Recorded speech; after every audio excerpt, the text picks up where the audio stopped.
Hello everybody, my name is Dratnos, and today we have our first class tuning of the War Within. It almost makes me tear up a little bit thinking how far we've come, and it's our very first class tuning together of this expansion. So, up first, we have Death Knight. Frost DK is getting some nerfs here. It doesn't surprise me, the spec was doing a lot of damage. Frost Strike is getting a 6% nerf, Obliterate a 6% nerf, Glacial Advance and Icy Death Torrent 10% nerfs. Most of these don't apply to PvP. I'm going to not talk much about PvP in this video. If you're looking for more PvP-focused stuff, that'll be other content. So we're just going to focus on the PvE side of things here. I don't know where this moves them in the kind of grand scheme of the class balance, but they definitely were looking very good. Now I suspect they're probably just pretty good, but we'll have to take a look. Druid balance. So balanced Druids were complaining just in general, because they love to do that. They were also complaining about doing a lot of casts of Wrath and Starfire, even when they were capped on Astral Power. That was something that was right, apparently, to do some of the time. And so it looks like Blizzard are buffing the spec overall, but also trying to remove that incentive. So Umbral Intensity increases the damage of Wrath by 20 to 40%, was 25 to 50, and Starfire by 15 to 30 was 50. So they're nerfing Umbral Intensity, which should remove some of that incentive to spam Wrath and Starfire when you're capped on AP. Star Surge damage being increased by 12%, and Starfall damage being increased by 20%. So big AoE buff, smaller single target and prior damage buff. Also, again, further helping solidify that you should be pressing these buttons when you can. And then Harmony of the Heavens increases Eclipse power by 2% per proc, max 6%, was 1% per proc, max 5%. So this is not only a slightly higher ceiling, but also twice as much per proc, so that'll be nice. So balance buffed. This was a spec that was definitely one of the ones that was more... The community that played balanced Druids were less happy than a lot of other communities going into this expansion. I've heard some rumblings that, you know, the APL was maybe not fully optimal and stuff, and this spec was actually not as bad on the numbers as it seemed. Although the AoE was definitely looking pretty anemic, so getting a Starfall buff by 20% is definitely quite big for that. Hopefully this is enough to make them have a rotation that is a little bit more fun, a little bit more rewarding, and also hopefully they're good enough to, you know, see some play. That will be cool. Feral, we have a small buff as well. Blood Talons and Lion Strength will now also increase the damage of Rampant Ferocity. So a small buff, also some nice quality of life. Evoker, Dev Evoker. Damage of all spells and abilities increased by 6%. Firestorm, damage up by 20%, but duration reduced to 10 was 12 seconds. They've really been trying to push this Firestorm build on the left side of the dev tree. I haven't really seen a lot of Dev Evokers, and I haven't really inspected them, so I don't know if people are actually using that stuff, but it always looked to me like it was going to be so hard to do because Firestorm is just such an awkward kind of AoE button, right? It's so much damage, but then you place it somewhere, and if mobs move out of it, it's kind of disastrous. Reducing its duration and increasing its damage does help with that, right? Like that does help make Firestorm a little bit closer to, you know, things like Rain of Fire, or I guess Rain of Fire is nice because it's less important, right? If mobs move out of one Rain of Fire, you can just put a new one down, right? Like it's a smaller commitment than a full Firestorm. But reducing its duration is definitely gonna help with that a little bit. Mostly just, Dev Evoker getting an all damage buff is also nice for that spec. Dev is definitely a spec that has been in the shadow of augmentation for high-end play ever since augmentations come out. And I think that they definitely need to be doing a lot of damage to kind of get past that, to be, you know, used by high-end players, and that sort of trickles down into the lower groups as well, where it's a spec it's such a fun spec as well. So I do hope that they aim for a high tuning target on this spec, or, you know, move some stuff like Wernstone utility to being for dev as well. I think that would go a long way for, you know, being able to use it for the same kind of stuff in high M plus. Flame Shaper, engulf damage increased by 30%. This is an interesting part as well, because if there was an indentation, now we're in this world of hero talents. If there was an indentation here, this would be like, oh, Dev Flame Shaper. But no, this is just all Flame Shaper damage. So this also helps Prez Flame Shapers do a little bit more damage, I guess. Does engulf do damage for them, or is that just healing? That's one of those things that I should know. Hunter, Pack Leader. Vicious Hunt damage is being increased by 10% for BM, but decreased by 10% for Serve. When its damage reaches a certain point, it can cause Kill Command to dominate Survival's rotation. This adjustment and subsequent compensation are meant to ensure pack leader Survival Hunters are utilizing the other tools at their disposal, and the subsequent compensation is Howl of the Pack crit damage is actually being increased for both BM and Serve, so BM pack leader is just getting straight up buffed. And then also Ferocious Assault and Cull the Herd are getting buffed just for Survival to try and compensate here, and maybe still make this a net buff for them. Mage, Fire's getting buffed. Living Bomb, 30%. Fire Blast, 5%. Flame Strike, 10%. Living Bomb is going to be the candidate. So over the course of the beta cycle, Living Bomb's damage, I think, varied by about 2,000% across different builds. It was going up and down, up and down, up and down. And it's good to see that trend is going to continue. I predict that this will be the spell that varies the most in its damage from week to week over the course of the War Within, because there's just so many problems if it does a lot of damage, but then there's also so many problems with the fire talents if it does no damage. And I suspect that it's one of those things where there might not be a sweet spot for this thing. Pyroblast increased by 5%, Flame Strike by 10% as well, so just some buffs to fire. Frostfire bolt damage increased by 25%, but just for fire. And then Sun Fury, we're seeing Sun Fury Arcane nerfs, which doesn't surprise me. Burden of Power can no longer be double dipped by spell queuing. I guess this affects fire as well.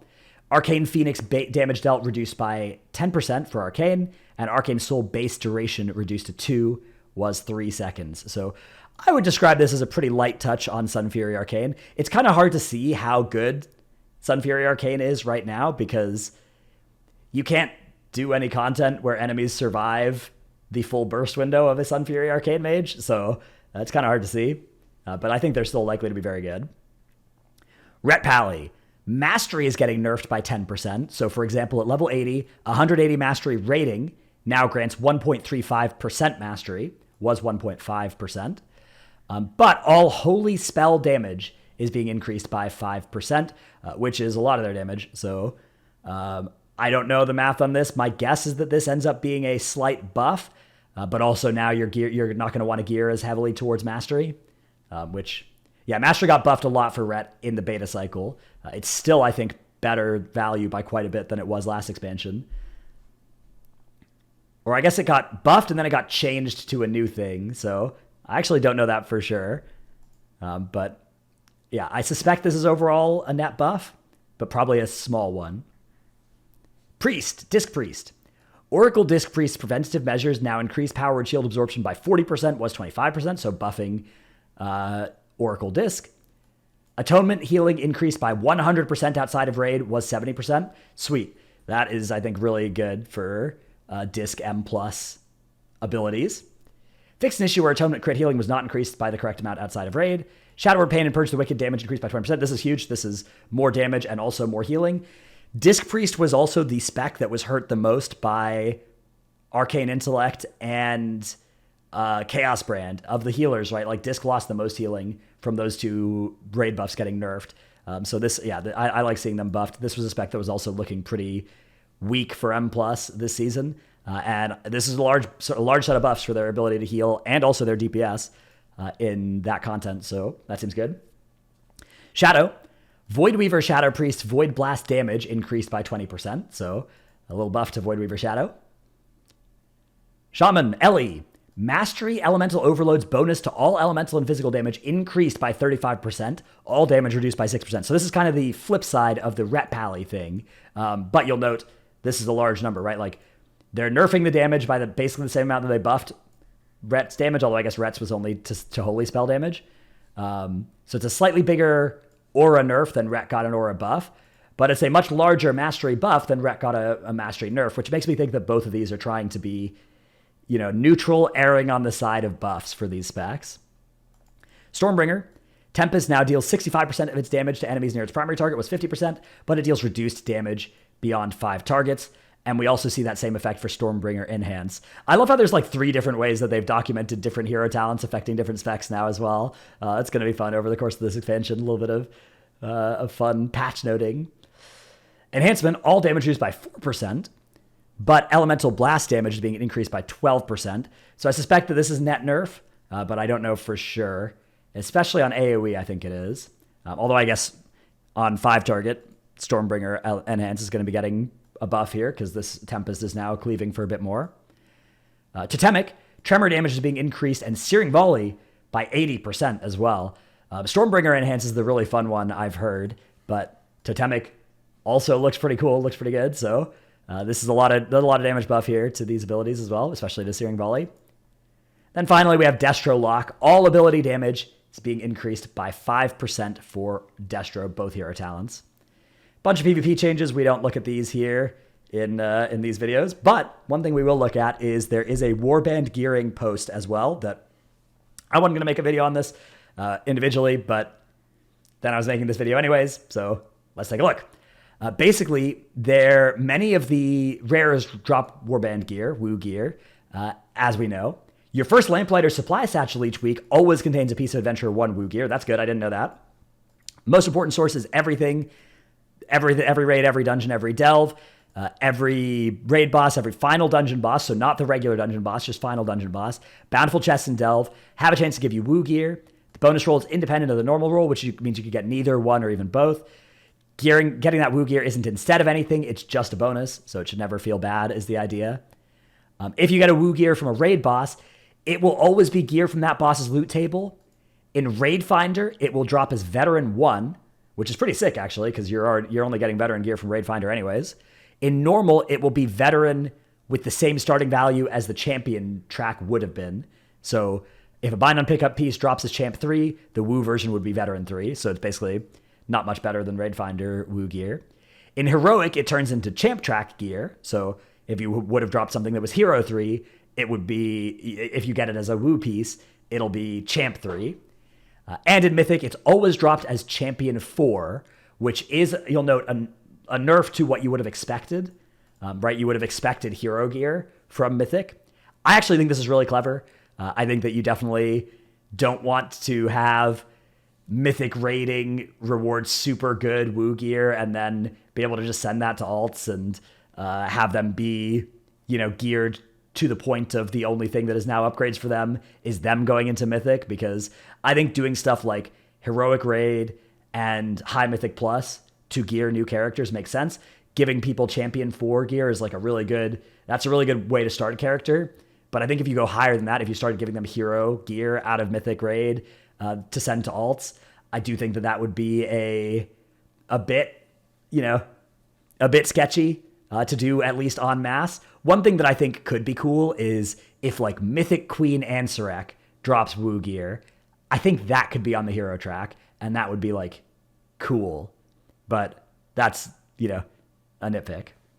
If you get a piece of WuE Gear from the final boss of a dungeon, it will be gear from any boss in the dungeon. Miss your chance to get the piece you wanted from the first boss, stick around and try to get a WuE version from the end boss. So that's them saying, stop leaving. Please stop leaving after killing the first boss of Arakara. And I suspect the player base is going to be like, no, we still are just going to kill the first boss and then leave. If you get a WuE piece from a heavy trunk in a delve, it will be any gear you could have otherwise gotten from that delve. Makes sense. So that's some clarification on how WuE Gear works. And they've been pronouncing it, I guess they've been pronouncing it WuE. It's slightly more fun to say. I've been calling it WuE Gear, so I'm calling it WuE. Hope you enjoyed this video. Let me know what you think down in the comments below. Thanks for watching. See you in the next one. Bye.